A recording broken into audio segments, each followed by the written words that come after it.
بسم اللہ الرحمن الرحیم۔ السلام علیکم دوستو، آج میں آپ کے لیے ایک بہت ہی دلچسپ اور انتہائی منفرد کہانی لے کر آئی ہوں۔ لیکن کہانی شروع کرنے سے پہلے آپ سب دوستوں سے گزارش ہے، اگر آپ میرے چینل پر نئے ہیں یا ابھی تک آپ نے میرا چینل سبسکرائب نہیں کیا تو اسے سبسکرائب کر لیجئے اور بیل آئیکن کو آل پہ کر لیں تاکہ دلچسپ اور بہترین کہانیوں کا جو یہ سلسلہ ہے بر وقت آپ کو ملتا رہے۔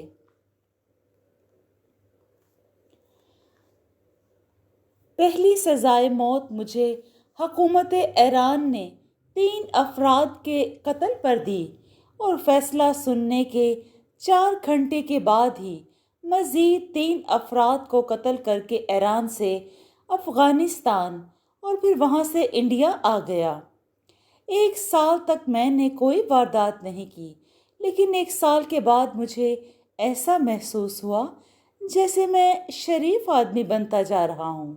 اس سے زیادہ خوف کی بات اور کیا ہو سکتی تھی؟ میں شریف بننا نہیں چاہتا تھا۔ یہ نام میرے لیے گالی تھا۔ بہت شریف تھا۔ میں کسی زمانے میں 8 سال تک کوئلے کی کان میں کام کرتا رہا تھا، ڈبل ڈیوٹی کر کے زیادہ پیسے کماتا تاکہ اپنی ماں کی بیماری کا علاج کراؤں۔ ٹی بی کی مریضہ تھی میری ماں اور وہ جینا چاہتی تھی، لیکن میری دن رات کی محنت بھی اسے زندگی نہ دے سکی۔ میں اس مہنگے علاج کا متحمل نہیں ہو سکا۔ 4 دن کے فاقے کرتا، 5ویں دن ایک آدھ ڈبل روٹی پانی کے ساتھ معدے میں اتار لیتا تھا تاکہ زندہ رہوں اور میری کمائی میری ماں کو زندگی دے سکے۔ لیکن دواؤں کی قیمت آسمان سے باتیں کر رہی تھی۔ ڈاکٹرز منہ لگانے کو تیار نہیں تھے۔ ہرمز رنجائی ٹی بی کے علاج کا سب سے بڑا ماہر ڈاکٹر تھا۔ ایک صبح میں ہاتھ جوڑ کر ان کے گھر کے عظیم الشان پھاٹک پر کھڑا ہو گیا۔ اندر جانے کی اجازت نہیں تھی، اس لیے ان کی کار کے باہر نکلنے کا انتظار کرنے لگا، اور جب وہ فرعون بے سامان باہر نکلا تو میں اس کی کار کے سامنے سجدہ ریز ہو گیا۔ میں نے رو رو کر اس سے ماں کی زندگی کی بھیک مانگی اور اس نے کہا، ہاسپٹل کی باتیں میں صرف ہاسپٹل میں ہی کرتا ہوں، اور ہاسپٹل میں وہ صرف ان لوگوں سے ملتا تھا جو اس کی فیس ادا کر کے اندر داخل ہوتے تھے۔ چنانچہ ماں مر گئی۔ جب ایک وارڈ بوائے نے مجھے اس لاوارث لاش کو لے جانے کی ہدایت کی تو میں نے مردہ خانے میں جا کر ماں کو دیکھا۔ اس کی آنکھیں مجھ سے زمانے کی شکایت کر رہی تھیں۔ میں نے ماں سے کہا، میں اس زمانے کو بدل دوں گا ماں۔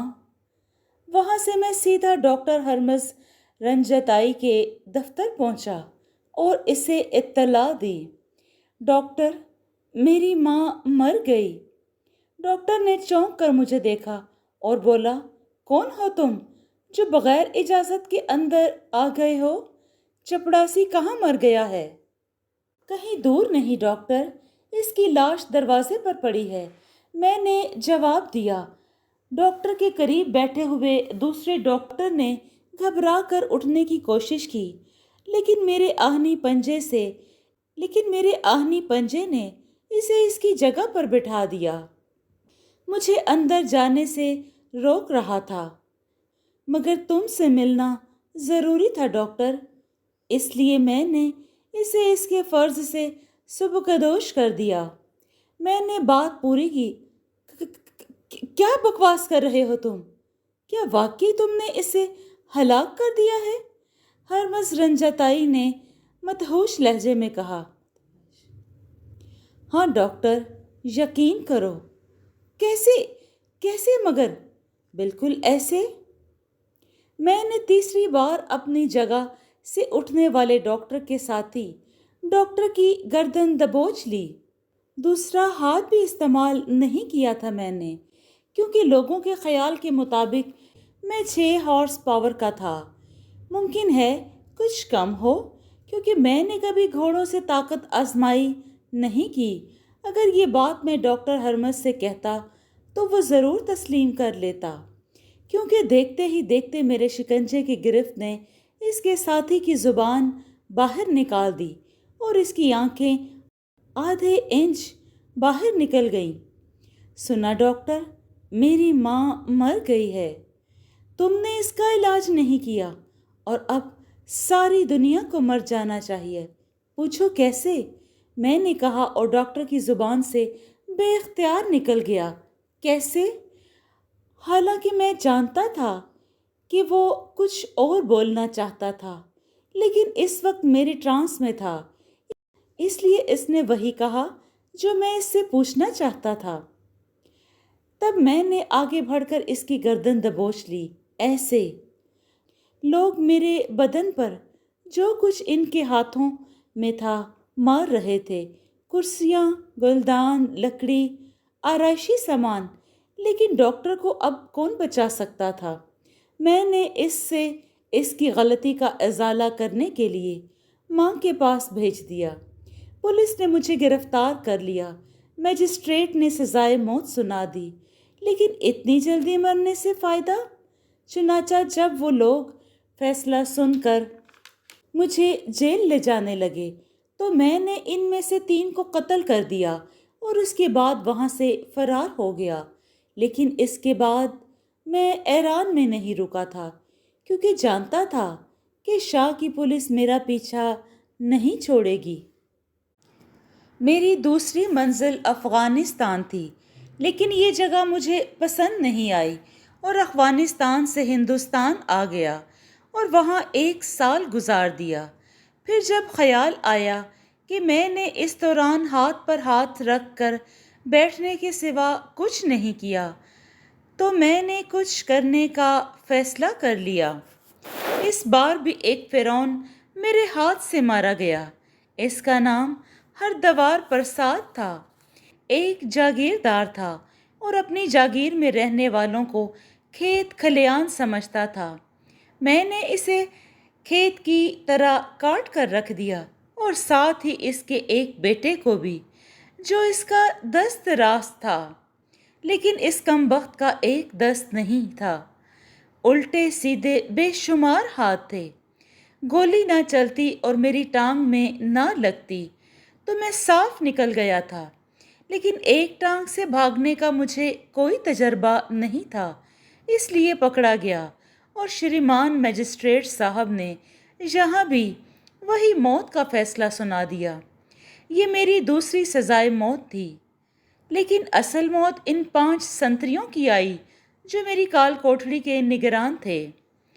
قیدیوں کے ایک گروہ نے، جس کا سرغنہ بلرام سنگھ تھا، فرار کے منصوبے میں مجھے بھی شریک کر لیا، کیونکہ میں آہنی سلاخوں والی کھڑکیوں کو چوکھٹ سمیت اکھاڑ کر دیوار سے نکال لینے میں کوئی دقت محسوس نہیں کرتا تھا، اور بس فرار کا سب سے قیمتی مددگار میں ہی تھا۔ 5 سنتریوں کو میں نے اس طرح ہلاک کر دیا جیسے لکڑیاں کاٹی جاتی ہیں۔ ٹھاکر بلرام سنگھ نے خوش ہو کر مجھے ہندوستان سے نکال کر یورپ پہنچا دیا۔ تیسری سزائے موت مجھے ایک یورپی ملک میں ملی، لیکن پھر اسے سزائے قید میں تبدیل کر دیا گیا اور 3 سال میں نے ایک یورپین جیل میں گزارے۔ یہ کوئی جیل نہیں تھی، نہ مار، نہ پیٹ، نہ دھواں دھپا، ایک سے ایک شریف قاتل، ایک سے ایک معصوم ڈاکو۔ یوں لگتا تھا یہاں جرم بھی شرافت سے ہوتا ہے۔ دل نہ لگا تو بھاگ نکلا اور لندن پہنچ گیا، لیکن لندن پولیس تیز تھی۔ 1 سال بھی نہ گزرا تھا کہ مجھے پہچان لیا گیا۔ انہوں نے چالاکی سے مجھے گرفتار کر لیا اور اس کے بعد نہ جانے کہاں کہاں کی خاک چھاننی پڑی۔ شاید یہ لوگ ایک مجبور قیدی کو دنیا دکھا رہے تھے۔ اصلی کہانی اسی سفر سے شروع ہوتی ہے، لیکن یہ میری موت کی کہانی ہے۔ اس کیس میں مر ہی گیا تھا، اور کیا؟ جب کسی انسان کا عہد مر جائے، جب اس کی زندگی کا مقصد مر جائے، تو پھر وہ اپنے آپ کو زندہ کہنے کا حق نہیں رکھتا۔ اس لڑکی نے مجھے قتل کر دیا جس کا نام نوئل بروجر تھا۔ آپ یقین کریں گے 13 سال کی یہ معصوم لڑکی ایک وحشی انسان کی قاتل تھی۔ میں سمندری جہاز سے لمبے سفر کرتا تھا۔ وہ ایک یورپین کمپنی کا جہاز تھا۔ مجھے جیٹی پر پہنچا دیا گیا۔ وہاں عجیب ہنگامہ برپا تھا۔ سینکڑوں مسافر جو جہاز میں سوار ہونے والے تھے میری طرح قیدی نہ تھے، اپنے دوستوں، عزیزوں اور رشتہ داروں سے رخصتی سلام کر رہے تھے۔ کلیوں کی بھاگ دوڑ، موٹروں کے بجتے ہوئے ہارن، سامان کی ریل پیل اور ایک دوسرے کو پکارنے کی مسلسل آوازیں بڑا دلچسپ منظر تھا۔ انہی میں بروجر کا خاندان بھی شامل تھا جو اپنی بیوی اور بچی کے ساتھ کہیں جا رہا تھا۔ جہاز بے حد خوبصورت تھا، لیکن قیدیوں کو اس کے سب سے بدصورت حصے میں جگہ دی گئی تھی۔ میرے ساتھ اور بھی قیدی تھے جو سفر کر رہے تھے، صرف میں تھا جو حالات سے بے پرواہ اپنی ہی دھن میں مست تھا۔ لیکن جہاز جوں جوں آگے بڑھتا گیا، موسم خراب ہوتا گیا، اور اس وقت جہاز کے سفر کو 24 گھنٹے بھی نہ گزرے تھے کہ اسے طوفان نے آ لیا۔ آسمان پر سیاہ گھٹائیں چھا گئیں اور موسلا دھار بارش شروع ہو گئی۔ مسافروں میں ہلچل مچ گئی۔ ہر شخص بارش سے پناہ حاصل کرنے کے لیے بھاگتا پھر رہا تھا۔ رفتہ رفتہ سمندر میں اونچی اونچی لہریں اٹھنے لگیں اور جہاز ان کے نرغے میں آ کر ہچکولے کھانے لگا۔ ایک زلزلے کی سی کیفیت پیدا ہو گئی۔ بارش کے تھپیڑے پوری قوت سے بند کھڑکیوں اور آہنی دروازوں سے ٹکرا رہے تھے۔ طوفان بڑھتا گیا، ہر چیز ایک دوسرے سے ٹکرا رہی تھی۔ دفعتاً ایک شور کی آواز ابھری اور پھر آوازیں بلند ہوتی گئیں۔ ان میں آگ آگ کی آوازیں نمایاں تھیں۔ تمام قیدی گھبرا کر کھڑے ہو گئے۔ ان کے چہرے بدحواس ہو گئے تھے۔ زیادہ دیر نہیں گزری تھی کہ قیدیوں کا ایک محافظ اندر گھس آیا اور چابیوں کا گچھا قیدیوں کی طرف پھینکنے لگا۔ جہاز میں آگ لگ گئی ہے، تم لوگ اپنی جان بچانے کے لیے آزاد ہو۔ جس طرح بھی وہ بات پوری کیے بغیر باہر بھاگ گیا اور قیدیوں میں افراتفری پھیل گئی۔ باہر نکلنے والا میں آخری قیدی تھا، لیکن باہر نکلتے ہی یوں لگا جیسے جہنم میں آ گیا ہوں۔ سمندر کے سینے پر جہاز ایک مشعل کی طرح روشن تھا۔ مسافروں میں افراتفری مچی ہوئی تھی۔ بڑے انوکھے مناظر دیکھنے میں آ رہے تھے۔ عورتیں، بچوں کو سینے سے لگائے رو رہی تھیں۔ میں ان مناظر کو دیکھتا ہوا آگے بڑھ رہا تھا۔ تب ہی میری نگاہ ایک بچی پر پڑی۔ 12-13 سال عمر کی تھی، بے حد خوبصورت۔ اس کی موٹی موٹی آنکھوں سے آنسو رواں تھے، اور میں نہ جانے کیوں ان آنسوؤں پر مر گیا۔ ہاں، میں اسی وقت مر گیا۔ ان آنسوؤں نے میری زندگی بدل دی تھی۔ نہ جانے کیوں مجھے ان آنسوؤں پر بے اختیار پیار آ گیا۔ میرے قدم بے اختیار اس کی طرف بڑھ گئے۔ میں نے بچی کے شانے پر ہاتھ رکھا تو وہ مجھ سے لپٹ گئی۔ انکل، میری ممی، میرے ڈیڈی کہاں ہیں؟ میں نے بے اختیار پوچھا۔ مر گئے ہیں وہ، اس نے 2 لاشوں کی طرف اشارہ کر کے کہا جو ایک بڑے ستون کے ساتھ بڑے ستون کے نیچے دبی ہوئی تھیں۔ میں انہیں زندگی تو نہیں دے سکتا تھا، لیکن نوئل کی زندگی بچانا اب میری ذمہ داری تھی، اور میں اس کے لیے سرگرداں ہو گیا۔ میں نے اپنی قوت بازو سے ایک چھوٹی کشتی حاصل کی اور 70 دن